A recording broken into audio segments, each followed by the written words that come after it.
These are the 12 weirdest signs that you possibly could have a nutrient deficiency. The very first interesting one, that if you have ever had those bumps that are on the upper part of your arm and they're kind of white and there's just several of them, well, there could be a reason of why you have them. And what happens when someone has these little white bumps on their skin, especially in the upper arm area?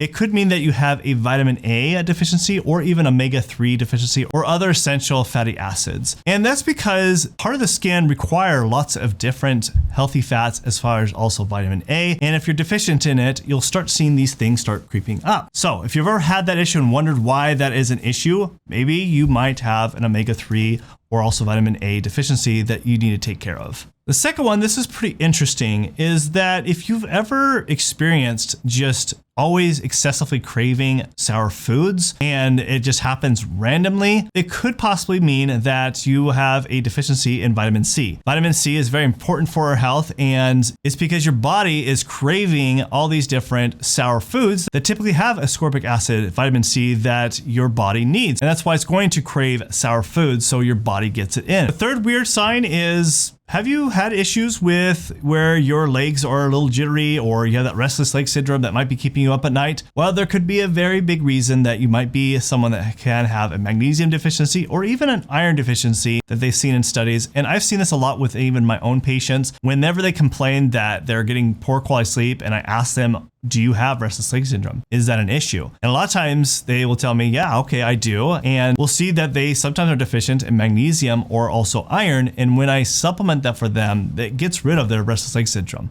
Now, it isn't always the case, but it definitely is worthwhile looking into. The fourth weird sign is if you're someone that is constantly always have to using chapstick and you're always hydrating yourself, but you still get cracked lips and you've gone to your doctor about it. You're like, what's going on here? Why am I constantly getting cracked lips, even though I'm doing everything possible, keeping myself hydrated, but still an issue? Well, it is possible that you can have a vitamin B2 deficiency, and this can happen, and this is one of the warning signs.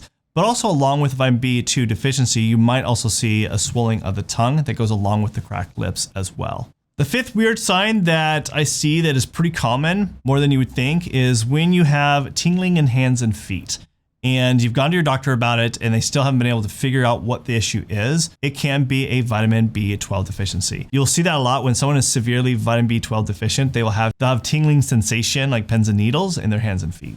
The sixth weird sign is, have you had issues where whenever you get hit and barely even hit, maybe just slap, or you actually bumped on the edge of something and you just get this ugly bruise? Like you're someone that just easily bruises. Well, if that's the case, it's very possible that you might have a vitamin K deficiency. And that's because vitamin K is very important for clotting.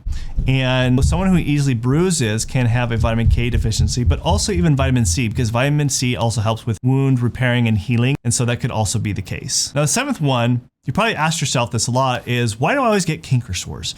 Why is this happening and no one else seems to have this issue? Well, there could be several different reasons that this could be happening, and there could be a couple different vitamin deficiencies that you should look out for. One being an iron deficiency. People who have an iron deficiency are just going to be more prone to having canker sores. It could also be a folate deficiency or even a vitamin B12 deficiency. So all three of those can be a possibility of why you're constantly getting canker sores in your body. So therefore, you should definitely look into that if you're wondering. So what about you? Have you got any of these kind of weird signs and symptoms? Leave that in the comments and let us know. The eighth weird sign, and I see this a lot and I get asked this about a lot, is having brittled nails or misshaped nails where they're kind of curved and indented there. And there's a couple reasons this can be happening, especially if you're dealing with this. Is a big one is biotin. Now, biotin is also known as vitamin B7. It is very important for your health of your hair, skin, and nails.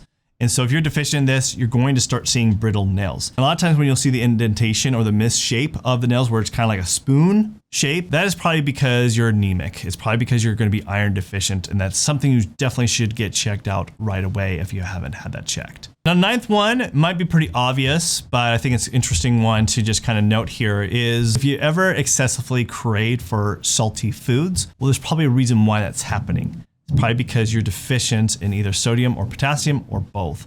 So I find that this can happen when someone might be doing some fasting or intermittent fasting for a long duration, and they're drinking lots of water. And so what they're doing is they're depleting a lot of their electrolytes, especially sodium, potassium, and then they'll start craving a lot of salty foods.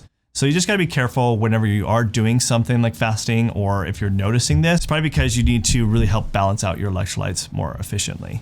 Now, number 10 is a very interesting one. If you have ever or are currently dealing with premature gray hair and it's not a genetic reason and you've asked your doctors about it and you can't really figure out why because all your other family members have great luscious hair that's not gray, well, there could be a deficiency going on here. And the main one would be copper, because copper does produce melanin for the hair to give that luscious color, but also could be other deficiencies such as like folate and vitamin B12 that also help with the process of hair, skin, and nails. If you're dealing with premature graying of your hair, well, you might want to look in to see if you have a copper or vitamin B12 or folate deficiency. Number 11, a very big one, and this is a very common problem, is dealing with dandruff. So if you've ever dealt with dandruff and your doctors haven't figured out the reason being, it's also good to look at some deficiencies that can cause dandruff to be more excessive. And some of the big ones would be a zinc deficiency or a vitamin B6 deficiency. Also, probably the biggest one is omega-3. Omega-3 fatty acids are really important for oil and just keeping good skin, good balance for your hair. So if you're deficient on that, you're gonna start having some dry scalp skin and dealing with some dandruff. And number 12, I left the weirdest one for the last, is if you have ever started craving ice randomly. Just always craving for it. And I've even seen in some cases where you feel like you want to eat dirt. I've seen this happen, and usually what that means is you are deficient in iron. And so if you're always craving for it, well, definitely check to see if you're anemic. But along with iron deficiency, which I think is probably one of the most common deficiencies that I see, especially with the patients I work with that have like ADHD or other mental health issues, is that there's a lot of different warning signs that you need to look out for to see if you do have an iron deficiency. So you should watch this video next where I talk about the warning signs, all the warning signs that you should check out for when it comes to iron deficiency. So check out this video next.